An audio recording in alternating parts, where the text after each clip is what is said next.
bande qu'on a pesi bino mbote ngai ndeko na bino maître Tuli Mutulu ngai kakanga lisusu nga na ye lisusu mpona koyeba koéchange na bino oyo nga nazali kokanisa na mokolo ya lelo nayebisaka bino toujours ke nayaka mingi awa parce que ezaka place na ngai inspiration fi stati bomona na nsima wana awa bengaka place de la république histoire mingi ezalaka na mboka awa à partir ya basymbole oyo bango batie na basouvenir na bango na bahistoire na bango yango moni nayaka mingi awa ezalaka lieu moko très calme mpona koyeba koma balivre na nga nazokomaka et puis finalement après nasalaka bavideo nasalaka lelo oyo nalingaki tosolola nayebisa bino makanisi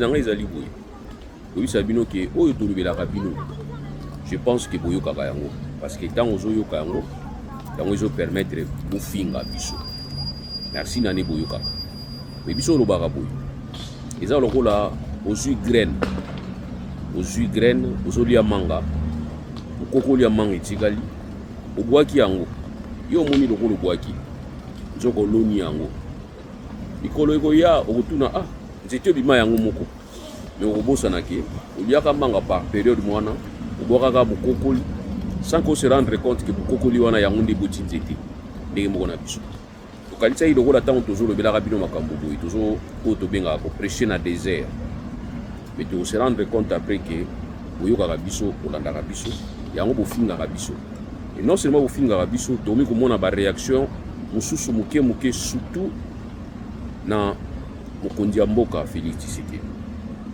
oyebi ke ye mpe azalaka moto ya pétage oyo Paul Kagame aludéclaraki je ne pense pas que Félix Tshisekedi akotikele temps ndenge azalaki kala akoki kotikele ka te alinga oprofite occasion moko boye oyo mpe apetele ye nafandi kimia parce que toyebisaki bino bolanda Paul Kagame te Paul Kagame akomi na période moko ya kocomprendre ke faut aswana koswana na ye permetaka ye ayeba koalimenter capital politique na ye oyo eyali une soi-disante crainte moko oyo azalaka nango epai ya bainteramwe et puis ndenge azalaki victime ya génocide esalamaki kuna atikala na position wana olakisaka bato ke génocide ekoki kozonga yango moni azwaki basoutien militaire azwaki basoutien économique et puis azwaki une certaine compréhension laisser aller babengi ye kutu un bon élève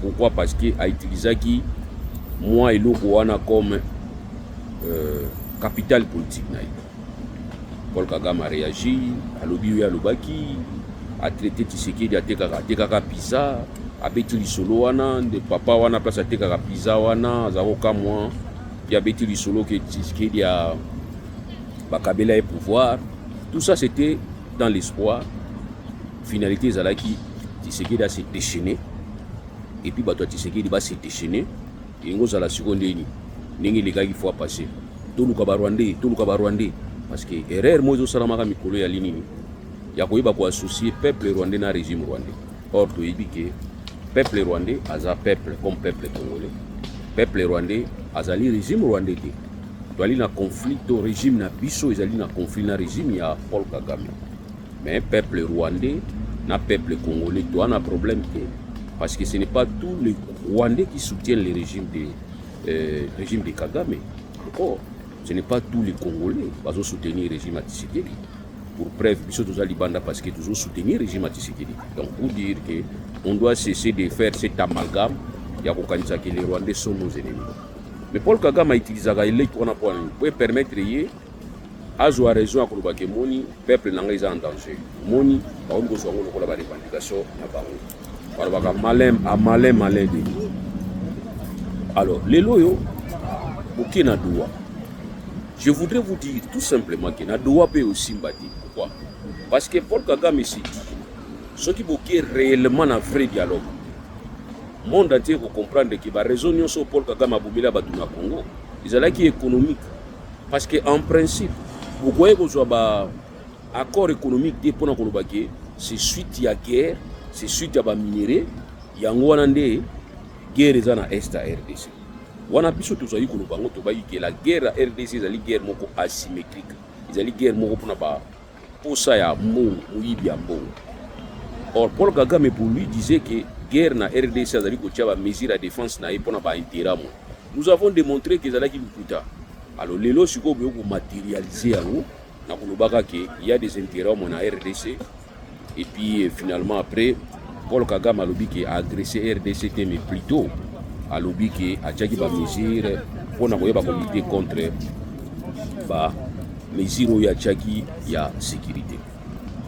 Donc tout ça mpona biso rejoindre biso parce que lelo yo résolution 2773 je pense que monsieur Laurent Désiré Kabila alingi ozala na esengo makasi ayoka yango parce que tous nous disaient qu'il y avait l'agression à RDC mais on nous disait que non, RDC a agressé, plutôt c'était un problème entre Congolais.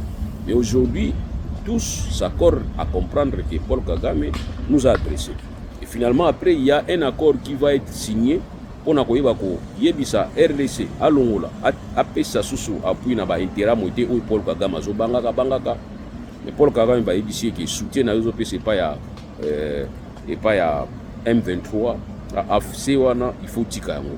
Paul Kagame va dire que yazo soutenir bango te yeka ba mesure na ya tchaki ba mesure ya tchaki to yebisa so tchaki ba drone so tchaki ba satellite to yebite mais to yebiki tchaki ba tu ba to pe ba zali ko buma na test. Voilà. Alors lelo yo toke kosolana Donald Trump. Ça fait Donald Trump pas un problème. Vous comprenez. Donald Trump ce n'est pas quelqu'un qui vient travailler pour les États-Unis posé. Non. Il vient travailler pour les États-Unis à Otalangonga. Il sait que mandat na ya suka yango. Et jour kola la kola moka jour ekindaka rapidement. On a besoin bon. On a besoin bon. Tant que memela ki cop, pour memela ki cop. Yé makantinez à côté à Ukraine. Ukraine c'est tout à fait normal parce que il va dire que les États-Unis contribuent mingi pour soutenir l'Ukraine suite à l'agression Poutine à Salaki Ukraine. Que les États-Unis a dépensé un bon délai. C'est vrai. Les États-Unis a dépensé un bon délai. Dans le cadre de renseignements, dans le cadre de la compétition, oui, ça c'est vrai. Alors c'est à juste titre sur le lot Poutine a Trump a Kolobaki, on a besoin de récupérer un bon en Ukraine. C'est normal parce que à chaque bon il y a un peu de que ceux qui ont aidé toujours dans ma contrepartie. À Sengimbon, publiquement, à Bengi Zelensky, il y a 14 sur la peau, on a fait un bon. Il va maintenant commencer à parler partir à minerais ou de Bengi minerais critiques. Na ba terre, ou à Bengi ba terre arabe. Alors, il y a ça là qui ba terre rare. Il y a ça là qui discussion à Bango Salami Bango Balena Zelensky. Zelensky, c'est un nationaliste. J'ai dit la fois passée qu'il était un comédien. Mais quand il accède au pouvoir, il devient un homme d'État. Contrairement à pas président africain, homme politique, tant qu'il accède au pouvoir, il va comédien. Mais lui, c'est l'inverse. Il était un comédien professionnel. Quand il accède au pouvoir, il devient un homme d'État. ABC Trump n'a mis. Mon ami, pour le Seigneur, la Bissoana, il symbole. Togo pesa ombongo na yo mais linga zo sengela ngwana pe na ba to zo sengela ngo isimba te liba ibani wana seke Poutine a attaqué yo. C'est-à-dire Trump a utilisé chantage, a utilisé ba intimidation, ba menace. Mais l'équité est pas Zelensky. Bande ko nanga nazo pesa bino moi et le bon comprendre. Ti mandat Trump est aussi là aux ala humilier. Trump sera le président où aux ala vraiment humilier, le premier président américain aux ala humilier dans le monde. Garder les Trump parce que na liro Trump azo tambusa mboka na liro azani ko tambusa politique na ye diplomatie na ye. Je vous dis Trump a aussi une touche parce que Trump croit que nous se réglera na mbongo. Non, nous se réglera na mbongo te. Trump croit que nous se réglera na ba muscle na ba paquet na force. Non, il y a certaines choses qui se réglera na force te. Ba africain ba lobby. Si on comprend, si on comprend que il y a douceur, il y a non-violence, bon mangungi na bakui na yo. C'est-à-dire ngungi a telemi na bakui na yo siko beta ngumbata. Kende makamusuba kenda na ngandi malé. OK, mais Trump a comprendre. Alors, les loyo batu boko kanisa ke vous avez la puissance local États-Unis ils ont dirigé le monde non on a dirigé le monde faut la stratégie si vous avez la géostratégie faut avoir vraiment la histoire. Et moi j'ai compris après que Trump ou bien soit à Osalangonanko mais je ne pense pas soit c'est ignorance c'est ce que moi je pense parce que d'abord oubliez que Libéria est un pays où ils ont constitué un ancien esclave où bafanda kala babota mala koko ngo babota makala aux États-Unis n'étant ba sisi esclavagisme ba yako na Libéria basali Libéria okamwa koko na bangalo banglais kitoko lokola ba américain ozokamwa seko yibi histoire te ezali kamba kokamwa te ezali lokola mwana abotami na Équateur mwana na abotami na Équateur alongo na Équateur ayena Kinshasa afai na Kinshasa akoli na Kine akoli makasi na Kine akomi mbangi lokola président Joseph Joachim ona oya Libéria ale mutayo kazo balinga lobi oyo balingala mo kitoko na kamo ya lingala na yo okukamwa ndeni nini mwana na misana lingala comme langue maternelle de mona Trump c'est-à-dire nous sommes en face de quelqu'un wazo ba histoire mboka. Or on a quoi apporter solution aux la facilitateur je vous ai même dit on a ko bala école mususu fo ba coutume na bango. Trump devrait faire un effort à étudier ba coutume ya ba pays nyonso façon ba pays nyonso vivre ba réalisaka ndenge ni. Trump boy bisayi aibi RDC histoire RDC bandai na 1985 na 1885 histoire RDC mais histoire directe oyo tutaki congolais dans le monde extérieur pour ba congolais aza nani pendant 1960 congolais aza très compliqué trop compliqué ça je voudrais dire à Trump croire que vous maîtriser Félix Tshisekedi je ne pense pas si vous maîtriser Félix Tshisekedi na batunae vous maîtriser batunion sauter à Congo ils sont très très compliqués pour preuve en 1960 avant l'indépendance Lumumba conflit makasi na ba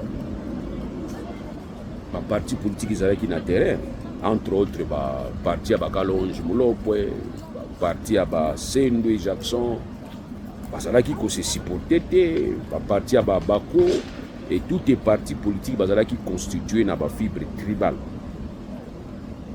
OK baké na niveau ya table ronde pour discuter. Bien avant discussion à table ronde, discussion ça qui déjà la divergence. Oyo na gauche alobi ke tolingi indépendance sikoyo. Oyo côté alobi ke tolingi indépendance mais tolingi indépendance dans 80 ans selon M. Van Dizel. Oyo mususu alobi non tolingi na biso indépendance te.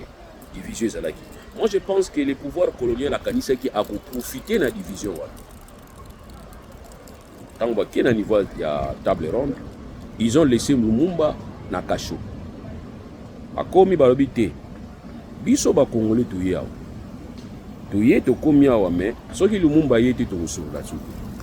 Et le pouvoir colonial était dans l'obligation de libérer Lumumba et Lumumba basombelaki costume na aéroport. Vous en avez peut-être basombelaki costume. Aéroport na table ronde. Et tout ça qui table ronde. Je donne un deuxième exemple.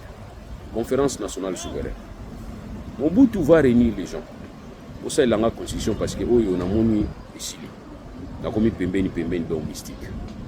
Il va convoquer par une ordonnance la conférence constitutionnelle. Pas ça les laïcs. Alors on dit batu ajupe batu atie bamo. Dans la côte bamo. Et ça là que conférence constitutionnelle au départ les acquis constitutionnels et comme conférence nationale souveraine. Pour année. Suite à dynamisme mo salamaki na salle au bateau Félix Tshisekedi et Félix pardon Limsanga yaya tutu Félix Limsanga pardon oyo Mobutu a sangisa na kati croyant que il est difficile pour na bango bayokana c'est en ce moment là que va se constituer comme conférence nationale souveraine et ce qui Mobutu a continué à déranger biso peut-être mais le RDC et ceux qui envolent la conférence parce que c'était pour la première fois encore que les Congolais va se réunir pour la Congo et puis na banderole les alaki le peuple se réconcilie avec lui-même banderole les alaki na katia conférence na katia salle la conférence. Voilà comment ça s'est passé. Donc il y a 1 + 4 Sun City Qui pouvait croire que na Sun City bao bazali kobomana kofingana kobunda bazalaki na badivergence? Qui pouvait croire que bakoyokana mpo bazala ensemble basala gouvernement basala constitution tozala nango ti lelo? Qui pouvait croire à ça? Personne.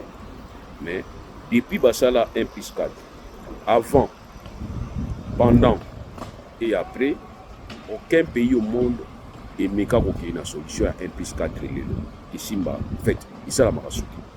Donc pour dire que cette facilité à Congolais ya ko se retrouver, cette facilité à Congolais à ko telema kolobaki o to bengaka sursaut d'orgueil, facilité wana ezalaka et se déclenchaka na moni lokola to ko kene na facilité wana, mais gara muto a kozala frein, gara muto a kozala blocage le lokola. Il se passe au niveau de Doha, situation moko oyo tolobaka toujours que Paul Kagame continue à nous diriger par procuration. Paul Kagame continue à utiliser des sous-traitants. Tolobaka ngo banda kala. Ngala bani koloba makambo banda tango Kabila azalaki na place. Azali kolobaki guerre na biso eza asymétrique. Guerre na biso ya pona ba posa économique et guerre na biso oyo Kagame azali ko utiliser ba sous-traitants oyo bazali ko sous-traiter na ye ensemble pour koyeba ko andeye ba peuple congolais. Nazako lo bango banda kala wana Tshisekedi na komi président avant 2018. Aujourd'hui nous avons changé le langage. Je continue toujours à soutenir que guerre na biso ezali asymétrique. Guerre na biso ya pona ba posa économique. D'ailleurs, nous savons tout à l'heure c'est matérialisé. Nous avons changé le langage face à Paul Kagame. Mais c'est depuis bien avant la ligne politique à Paul Kagame était dans la sous-région.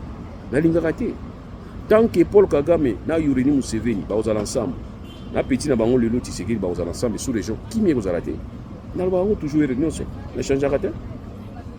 C'est un son moni bato ya Kabila bakoka ko attaquer ngate na ba point mususu et yango mona ape bato Tshisekedi bako attaquer na ba point mususu te parce que ngana tikala na position nanga na benga Kabila na Tshisekedi ba frère siamo ndenge moko ba régime na bango différence ezali. Là, il ne faut pas croire que nous avons changé le langage de l'eau Sabino. Non, je continue toujours à parler. Alors, au niveau de Doha, ils vont donner des conditions contre le gouvernement congolais, des conditions où tu comprendre.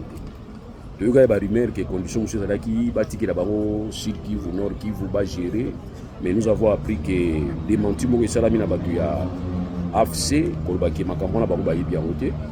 mais tu as dit qu'il y a besoin de côté.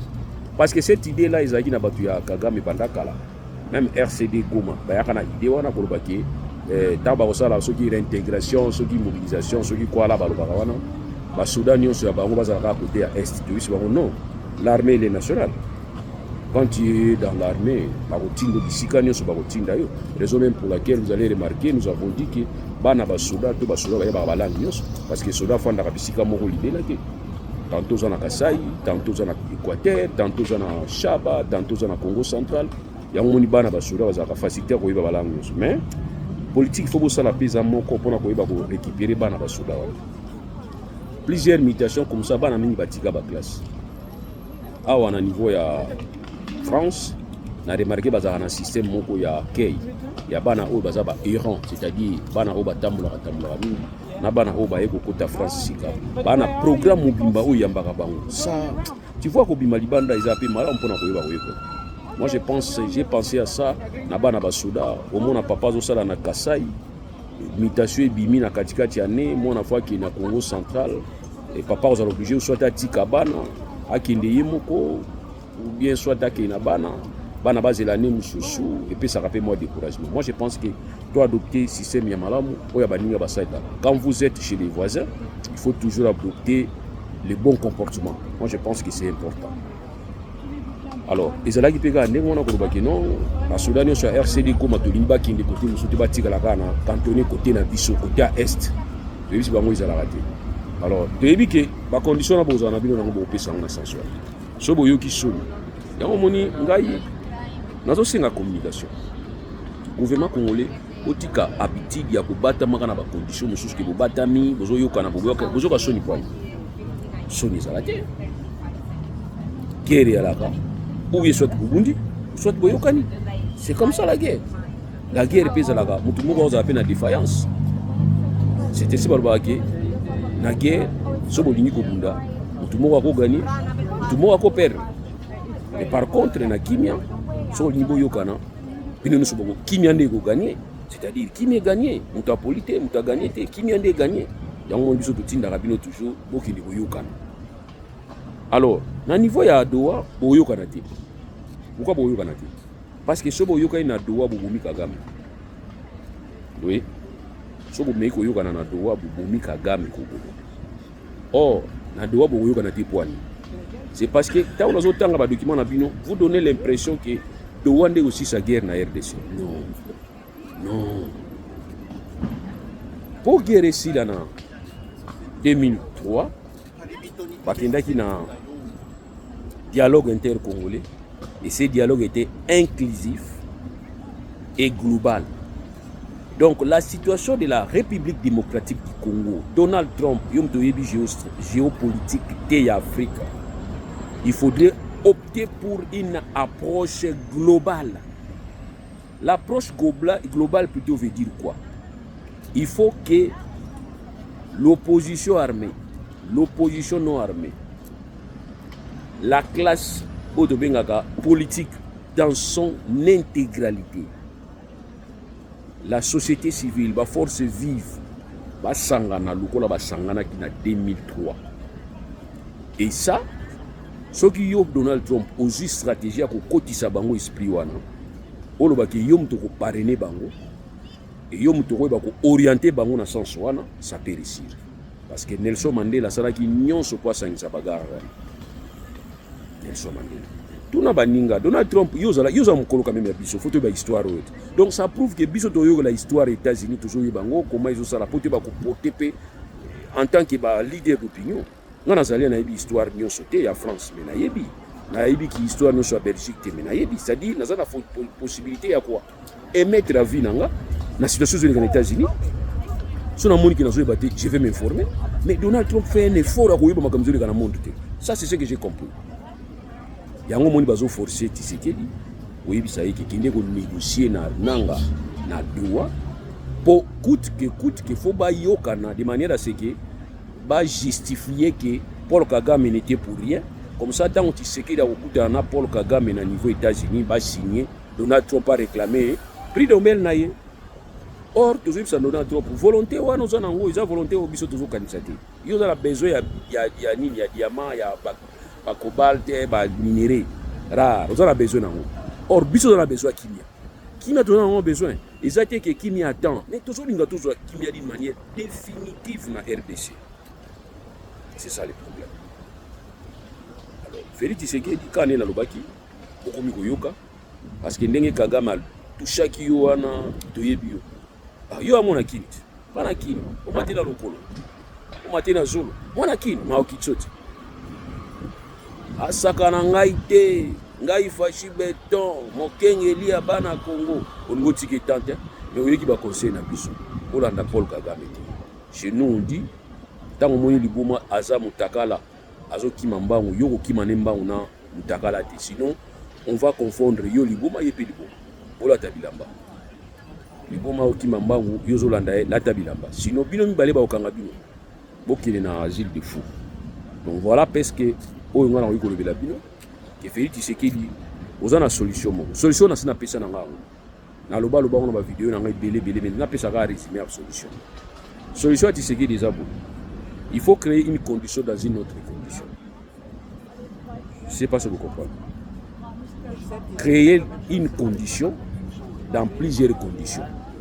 Comme ça, condition, on est conditionné par condition à l'ibousso. Nanga apporte par condition à non, il faut boyer, dolingi boyer, on a condition à mais boyer ça nanga yokanga. Vous avez opposition armée. Na RDC, opposition armée à l'ibousso, ils ont yoté. Tout le monde a opposition armée belé. Et ce qui est ya kubanga awa na kati zani soki to moni ke yo opposition armée to nito yo kana nayo o mona na kati epa na yo kuna ngosala o to benga ba diversion la diversion bo usala ezaneni incidence ko sala o mona ke o nyonso bazwa ki na niveau ya Doha biso toza d'accord na ngote biso beto si minduki na ndenge na biso alors eusala siko M24 Après comme M25, M26, de résoudre des problèmes. Nous voulons quoi? Tolingi que Félix Tshisekedi au profit. Nous avons répété Félix Tshisekedi. Ah, mon maman malade. Mon papa Etienne.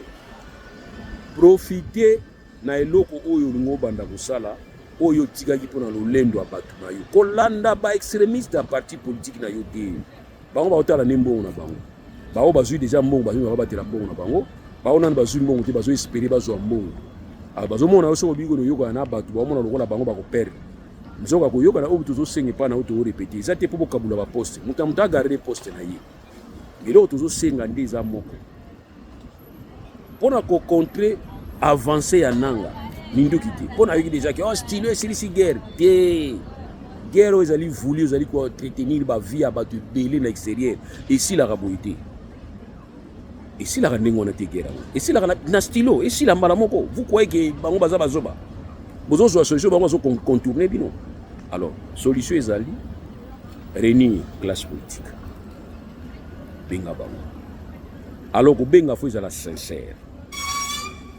sincèrement au rassurer bango au apaiser bango oyebisi bango nga pe nazalaki opposant kolekana bino toi la histoire à opposition peut-être koleka bino vous avez pas tort opesi bango na apaisement bao baza libanda bozonga boyebi ndenge osala ozongisi bango libanda bao baza na baprison bimisi bango botika kolandelaka bango mpona bamaloba na bango toboma moto boya tofanda so omoni ke bato baza na crainte na yo mpona kati ya kino wi tokoza na crainte lima libanda luka place moko kimia oyambi bato kosololi oyoki bato oechange yebisa bango manda na ngai ya suka yango nalingi bitumba su te bitumba tobimisi mbongo tozokende liboso te to reconstruire mboka botala yango na kati ya préambule ya constitution na biso eza na kati yo moto olingi ochange constitution inutilement tala yango na kati ya préambule omona na préambule ya constitution tout oyo nazopesa yo schéma oyo ezalaki na kati mais pourquoi négliger la solution formule oyo epesaki biso solution ozongi onéglige yango pourquoi soit na bango apaisé vous allez remarquer classe politique opposition non armée bakoza na ligne moko ensemble na yo na apaisement oyo kopesa bango comme ça ekopermettre mena yo ozala yo moko te na doa osenga kete na ozala nga moko te po ani oyebisi Donald Trump yo ça fait plusieurs années aussi oza président 2 mandats lokola nga kaka mais expérience ya opposition à l'africaine oyebi yango te so toke na ligne wana esimba te toke na ligne onga nazokende na doa to élargir opposition armée ezala opposition non armée mpe ezala entre temps yo so sololaki na opposition non armée osi bozwaki baligne osi bozwaki baconvergence d'idée parce que lelo soko otuni moto ya opposition non armée alingi tolingi kimia soko otuni moto ya opposition armée alui oyo nalingi kimia mais biso tu toolinga kimia so toolinga kimia toobunda pwani voilà ce que moi je pouvais vous dire c'est facile à retrouver solution ok na makambo te que oh non ok na doa bako compliqué yo ils vont te dire même boya maman Denise oui ils sont capables de dire ça ba capable ko yebisa yo ki avant to tika mindu ki bo divorcer na maman Denise ba ko yebisa ngo tout ça pour ko déranger esprit na yo mais ça là yango au mona te o soit solution Kabila soka réussi ki makambo ko sala ba élection na 2018 parce que il a compris que son a imposé machine à voter Kindeki abenga binoti abengi bino Kabila na 2003 albayi ke na Rolanda bisika nyonso ba kubenga ngapo na kimia na boya ayaki patu kubenga kieti décision ezalaki ok biso tout on yata tapis rouge est-ce que boyoka bato Kabila balobaki bafandi kimia bo adopter pelo ko na même na niveau IDPS mo lingo ba trop surtout so mutu asombi ka chapeau wana ya moniere alati yango pa amoni mama akomi na pouvoir et puis amoni chapeau ils ont bomba maile na bino mutu akoza maile makasi so alati ka chapeau na komo ndiri mwa so indeni non lelo bomoni bref Kagame a provoqué Tshisekedi il a provoqué Tshisekedi Tshisekedi a réagi what is la provocation Tshisekedi a touché point on a terre oui ça y est ba Kabila ko pouvoir ko tomboka fort soza kongoli ba okanga yo soza na kati soza oyoka ba bombe na yo ba mbodi mais afandi kimia à répondre tout à répondre c'est que non aboyi ko répondre parce que plus qu'azoloba plus que Kagame azo profiter azozwa ba beki yango afai na ye. Maintenant il faut qu'on imposer système wana na ba soi-disant ba communicateur na bino ko bino moni pesa ba et pas que no lobaka so ba lobaka nini bozo lobaka ni mingi bozo loba. Il y a des choses musu ba lobaka mingi te, surtout quand vous êtes au pouvoir. Pourquoi trop parler là on se vous sentez dans une société ba réunion chaque jour, c'est que ça ne va pas. Mais si ça va, tout roule. Vous voyez, le niveau à partir na bino parler trop, bazo kufa makelele netilelo. Tu sais que doza yo moko na parti politiquement tu es seul. Parce que le temps que bato ba réfléchir pour ba ko tamusa ba aider yo politiquement, parce que ba parti politique bisika président outi, eza appui na ye. Eza appui na yo. Voilà, eza appui na yo. Eza appui, place yo s'appuyer politiquement. Mais aujourd'hui, vous allez remarquer que les gens ne réfléchissent plus. Si vous avez des gens la télévision, si vous avez des réseaux sociaux, petit sabang, vous avez des réfléchir. Si vous avez et en plus, il faut imposer le système. Ou bien soit libérer l'IDPS, ou bien organiser des élections pour qu'il y ait un quota. Parce que c'est ça aussi le problème. On ne peut pas créer une situation inédite. Non prévu dans le statut. Vous allez créer un président intérimaire qui va rester 2 mandats, donc il a 2e mandat. Non, ça c'est impossible. C'est ce qui crée des problèmes. C'est ce qui crée des problèmes. Donc, la fixation, voilà les caméras qui tout se comprend dans le sens où il y a une déclaration de l'économie pasteur. Pasteur a une émotion, on peut comprendre. Tu vois, docteur, là, je me suis na koti na polyclinique moko. Là, il dit laisse. Bazo kata moto li bazo fongola moto li bumusa anesthésie au béni. Là qui est de côté la boue non. Eza docteur moko azo tia collègue na etonga. Collègue azo ganga. Ngana yena tali na tali. Mais docteur, la fois parce que yo mto tsenga tonga. Oui. Est-ce ngana za oganga ni ozo ganga wana? Attention. Moi, j'aime pas les piqûres. Donc, ça dit, quand c'est pas toi, si ça va, c'est bien. Ils ont fait ça conseil. Non, supporter. Ce que c'est les aïeux, mon maintenant, imagine, si tous ces gens-là, moi, je pense que c'est comme ça. Mais, bateau IDPS, bino peut vous avoir très compliqué, bateau IDPS. Godem pour vous soi-disant professeur. Et puis, tu as soi-disant professeur. Ça, vous vérifiez mon diplôme. Franchement. Tu crées quand même une ligne de valeur. Tu crées une échelle de valeur. Tu peux être un professeur.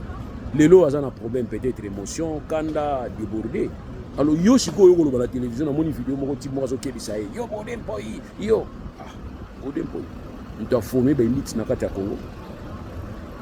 So zo finga mutu atangisaka professeur ozo finga mutu maele finga ye makamususu nako pesa nyo ba jiro finga mutu maele mais ko finga eti gaza zoba te so zo finga za zoba c'est que yo faut za likolo na ye scientifiquement agode mpo ba ba maele mais ele okana ebisika ke soki docteur azo tia mutu tonga ebisaka ekanga mutema mais docteur wa ba zo tia tonga na moni place azo ganga ndiye ba ofungole libumu sans anesthésie.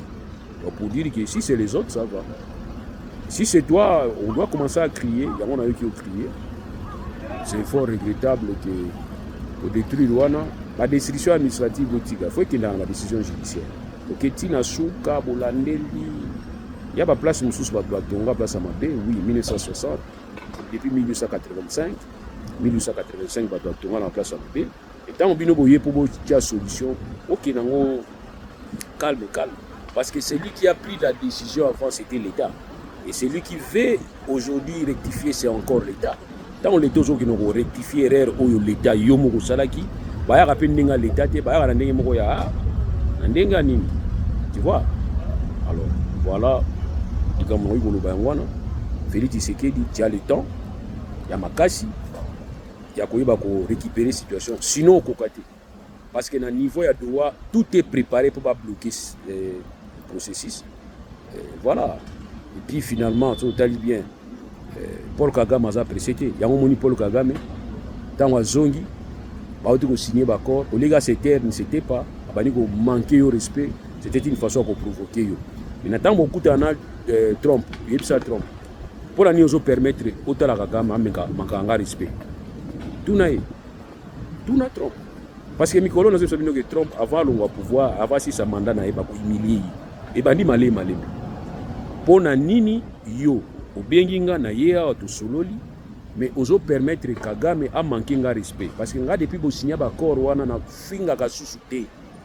Na lobaka so elo côté na setisa pona nini nazui conseil pa batu na ngai ba opposant na nga ba pesi nga conseil na yoki yango mais siko po nini yozo yebisa Kagame te a se terre likambo na webisa biza so moni mwana moko amukie azo manquer au respect na 10% bengi tata na bango ya il faut que mwana wana abana ko continuer ko manquer au respect akitata na 5 pour moni tata na bango et so mwana wana za ko manquer au respect na 10% tata na bango ya manquer amatisia on a 90%. C'est qui t'attend à encourager. Kagame, quand vous avez signé avec Félix Tshisekedi, en principe, il faut adopter position parce que tant que vous signez, vous avez Félix Tshisekedi à saler l'autre. Parce que dans tout ça, la victime, c'est Félix Tshisekedi. Vous ne savez pas comment est-ce que Félix Tshisekedi est humilié dans Mbokanae. C'est parce qu'il est humilié. Ok. On peut s'humilier pour aller parce que c'est le mot où ils ont la sens.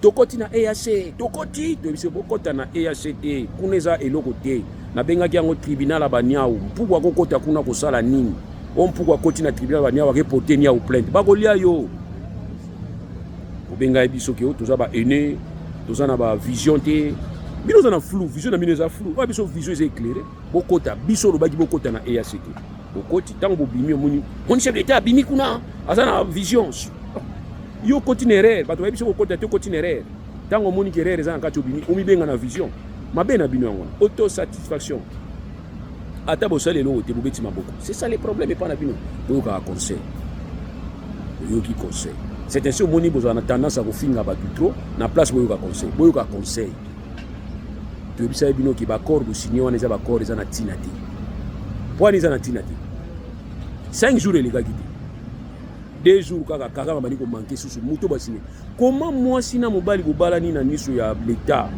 bo signé ba papier na mairie et sili bobimi dimanche na tongo bani ko fingana ils a signé mabe voilà bande konanga na sukisi lelo awa bo s'abonner vraiment bo s'abonner mingi voilà abonnez-vous na compte na ngai DLM Lulu TV et puis bo senga batu naza nanga awa dimanche betara moi tour nanga awa na kanisi nanga et puis nazo donc on s'abonner et voilà mais Félix Tshisekedi conseil ya moki na pesio le cas tout possible au réunir classe politique congolaise le cas tout possible yo kotinda eberante kotinda moto yo moko sala ndenge osalaki ntango osalaki bangula ntango osalaki déboulonnage sala ndenge wana tu contactes toi-même personnellement contacter bato bazali kopartager no malamu te o apaiser situation bato bakoti nerere ya bato batindika kinokanga Kabila je sais pas ça aussi c'est un cas qu'il faudrait régler mais autrement Kabila kana ezali ko se régler kana histoire c'est-à-dire les gens devraient l'oublier et tu devrais faire un effort bato bossa na Kabila c'est comme un ex tant yo moi si oza capable de faire oublier mobali na yo ex na kalate c'est que yo oza na problème komitala tant yo mobali oza capable de faire oublier moi si no ex na kalate il faut mitala qu'est-ce qui ne va pas voyez-vous qu'est-ce qui ne va pas ndenge moko na Kabila faut faire un effort bato bossa na bango alam to Rolanda te mais les gens vont commencer à profiter pas ba mona monde yo oza lingi Kabila te on dirait ceux qui ndenge ni ozo landela ba ya on a lancé un message pour lui Sabino que Katange tika muluba tranquille muluba tika Katange tranquille ok voilà ya ba luba musuba linga ba mo Félix Tshisekedi te ya ba Katange musuba linga ba mo Kabila te siko yo makagame obuma Katange pona Kabila to obuma Tshisekedi pona muluba ils ont sens te donc mutu na mutu azo la responsabilité na ye ezate papa na biso so bozo kana te okochanga mwana te bosisa makambo na bino moko mwana za ngala za ndenge so ngana problème na yo to sisanga na yo kokotsa bato musu na kati kimia ezala pona balkanisation toujours répéter en toujours balkanisation na RDC est difficile. Pourquoi na niveau RDC tous na auto bengaka ma mariage mixte interethnique muluba bala mukongo mungala bala muswahili babota bana siko mwana wana za na 50%, siko mwana wana za na 50% muswahili 50% mungala akeyo bala muluba bala mukongo kuna pe muluba siko tamba yako sanga na kiti 25. Donc lobby après demain vous n'allez plus entendre parler des ethnies botika biso mangwa tribalisme. Tribalisme ezarami balé actif, c'est-à-dire c'est lui qui ne veut pas l'autre. Passif ezali ba oyo ozana moi responsabilité en lieu et place otia batu nyonso par rapport à méritocratie na bango ozotia bandeko na wata baza nul. Ah bazoluka nani bazoluka pilote avion petit n'a pas kumbaka moto bien, petit ya ofanda wa pilote avion. On appelle ça tribalisme. Allez, merci beaucoup.